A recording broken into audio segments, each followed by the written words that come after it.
Hi, welcome to another in the series of Marketing Monday for mediators and arbitrators. Glad to have you with me. Today, we are going to talk about how to make money from pro bono cases. This is a question that comes up all the time when people call and need help with their practice development. They've just finished a training program, and this is one of the primary questions that I get.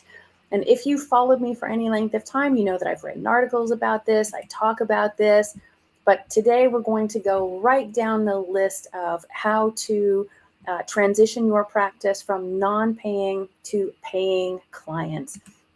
So welcome everybody. Let's get to work on how to make money from pro bono cases. You know, it's pro bono panels are where a lot of ADR trainers, mediation and arbitration trainers, suggest that all of us go for our first mediations and arbitrations after we get our training or our certificates, right? And they're correct to do that. Mediation in particular is one of those things that is both a skill and an art. And only hands-on experience really helps us to refine the art form of the process that we offer. We need that real world experience to become the great neutrals that, we know that we can be. But unless you're on a panel purely for philanthropic reasons, building a business off of that panel work might not be exactly what you thought it would be. And I get a lot of people who come to me a little bit frustrated that their practice doesn't magically appear after they've donated or volunteered lots and lots of time and effort and energy into pro bono panels. So let's talk about that. First, I think that we need to talk about the idea that the old cliche stands true. We assume that we get what we pay for. As consumers, that's just how our brains work. We assume that we get what we pay for. And so if mediators have an assigned monetary value of nothing, then the assumption is we have very little or maybe even no worth.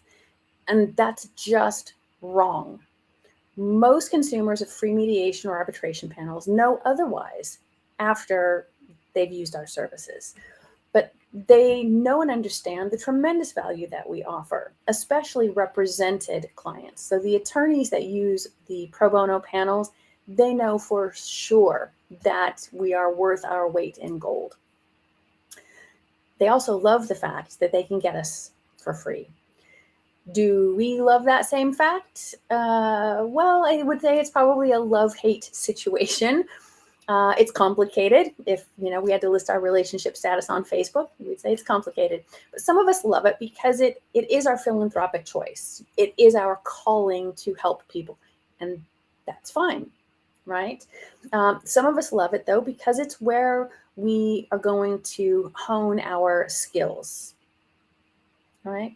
We generally think that it will help us grow our private practices. Now, depending on which camp you sleep in, if you're in the philanthropic category, then probably the rest of this conversation is not going to be really very interesting to you. But if what you're looking for is to build a practice off of your pro bono work, stick with me. So let me tell you a story.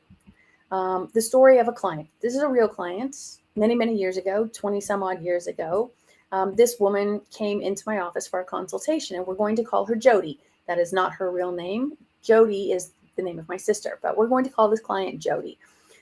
Jody is an experienced attorney in downtown Los Angeles with a practice specialty that easily transfers into the world of ADR. And after she received her certification as a mediator, she received the same advice that most of us do, and that is volunteer at your local court panel. You'll get lots of experience, you'll build your practice, etc. So Jody volunteered a lot. And her trainer was right about the first two things, but not the last one. In my very first consultation with her, I asked her to explain to me some of her volunteer stats. And here they are. Jody heard 5 cases per month for 2 years. That's 120 cases. That's a lot. She provided 3 hours of free mediation for each one of those cases, or 360 hours mediating. Each one of those mediations required 2 hours of admin. That's 240 total hours of admin for these volunteer cases. And she lived in LA, so there was 2 hours of commuting for each one of those free mediations. Now, that volunteer work for those 2 years created a total of 840 hours of volunteer time. In Jody's private practice, she charged $300 an hour. Very reasonable fee. Her quote unquote practice development through pro bono cases cost her $252,000 over those 2 years, right? My next question to Jody was, that's a really big investment. How many paying cases did you directly receive then for all of your volunteer efforts? And her answer was 5. 5 paid cases. So in my mind, it's not difficult math. It's just not worth it. I mean, the training, yes. Honing your skills, yes. Growing your practice, no way, not worth it. Of course, she did get the necessary experience. She did give back to her community, but that's some really expensive experience and a really big philanthropic effort to make. And I can think of lots of ways for all of us to donate $250,000 to very deserving individuals. The truly painful aspect of all of her efforts on this panel is that she still paid good marketing money to promote her private practice. And that's why she was in my office for this first consultation. She had invested in a website, business cards, obviously, membership dues had been paid. She was writing, speaking, training, talking regularly to her primary target market, doing all the things that she was supposed to be doing. And in those same 2 years of promoting her practice, she spent an additional $11,800 on those more traditional marketing methods. So for that very reasonable investment, she obtained 172 new and fully paying clients. Now that's good math. $11,800 to membership dues, writing, speaking, training, networking, connecting with her primary target market, got her 172 new and fully paying clients, right? So if we did the same cost analysis for your practice, what would it look like? If you were sitting in Jody's chair talking to me during that first consultation, what would your numbers look like? How's that math? The big question after we figure out what your stats are, what your math is what do we do next? And I'm not suggesting that you forego volunteering on a panel. If that's where your heart is at, absolutely. If those are the skills that you need to obtain, definitely. But let's get real. Volunteer for a predetermined period of time. Get the experience that you need. Make the most of the contacts that you develop from being on that panel, and then move on. And maybe you're not as comfortable as Jody and you don't have $11,800 to invest in your marketing, and you've got no other choice but to parlay those pro bono cases into paying clients. That's all right. Let's talk about that. You might consider keeping a separate calendar that is just for pro bono cases. So paid clients get priority status on your calendar. Pro bono clients may have to wait to have you service their cases. You might set a limit to the number of cases or hours that you volunteer each month. And those pro bono cases, if they really want you, they have to roll over into the next month or the next month or the next month, or they might have to roll over to another mediator's calendar, right? So you need to set some boundaries. You need to set some limits about how many cases and how many hours you're willing to take. And you want to determine maybe in advance how many hours of pro bono cases you need to hear to really elevate your skills, to really get sharp, right? And when you meet that, or when you hit that magical number, whatever it is for you, stop. Step off the panel, spend your valuable time, your money, your efforts, your brain power, all of those things promoting your private practice. And then, there's always the issue of, when I talk to my clients, dealing with sort of the repeat offenders, or the people who regularly abuse the fact that you have pro bono time on your calendar. Let them know that you're sincerely flattered by their confidence in your skills, but you mediate for a living, right? This is how you support yourself. This is your business. You're a professional at this, and that you would really appreciate them hiring you privately in future. If they really want you, they'll pay for you. If they're just one of those, repeat offenders that just use the pro bono panels because they can, because people make themselves available, then you probably don't really want that person as a client. Let them go. So you can always, check the procedures of your local panel, the panel upon which you sit to do volunteer and pro bono work. Make sure that you're not finding yourself in conflict with the panel rules or administrators when you don't accept a pro bono case, or you kick it back to the panel. Read the small print, so that you know how to handle that situation. But that should be on your list of things to consider. One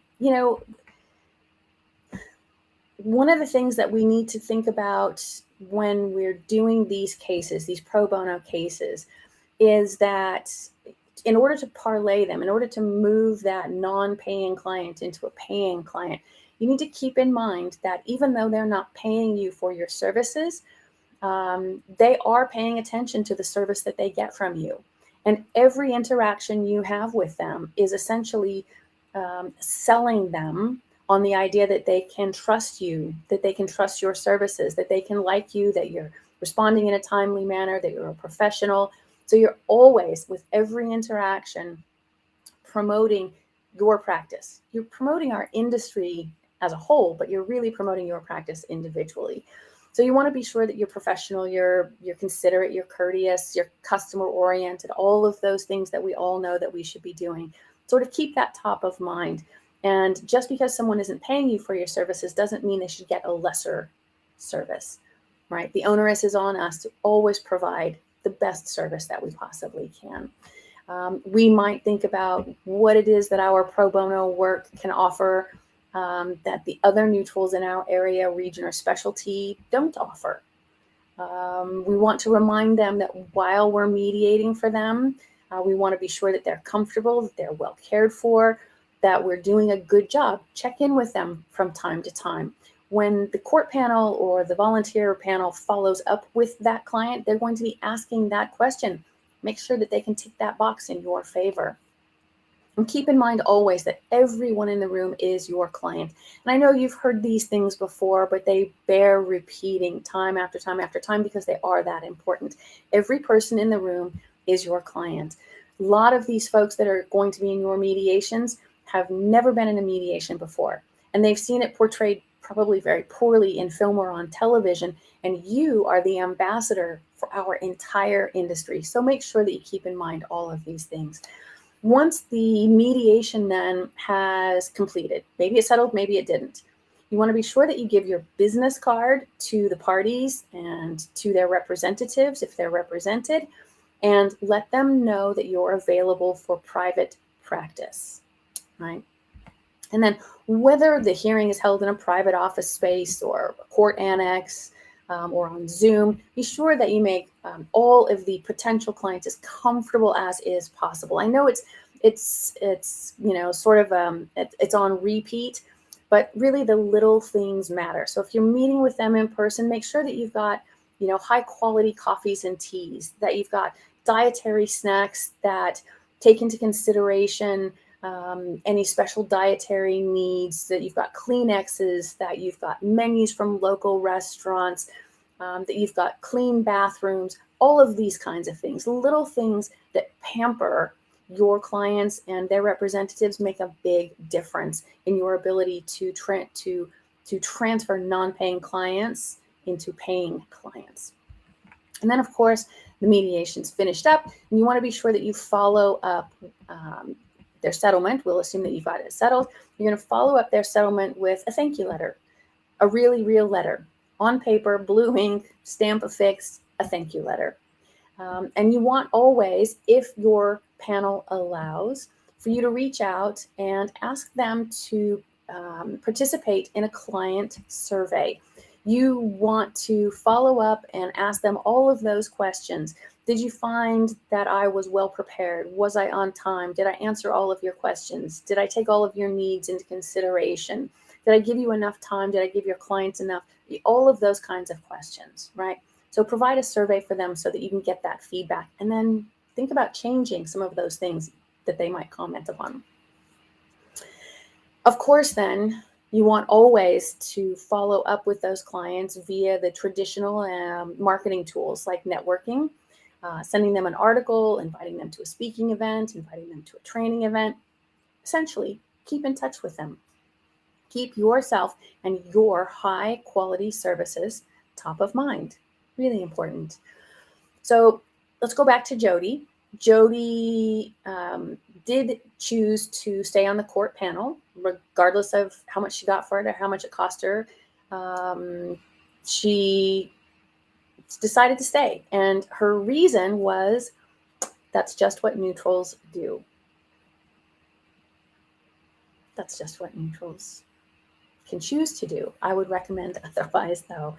Listen, you have to choose for yourself. You choose for your practice how much time and energy and effort can go into giving away your good services at no cost. And I would argue that when you hit that magic number of cases heard, experiences had, hours donated, you step away.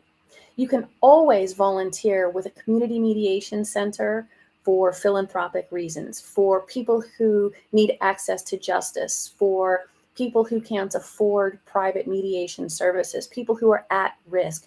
Absolutely, those are fantastic places to donate your skills and your time. But for the clients who could otherwise pay us, they need to pay us.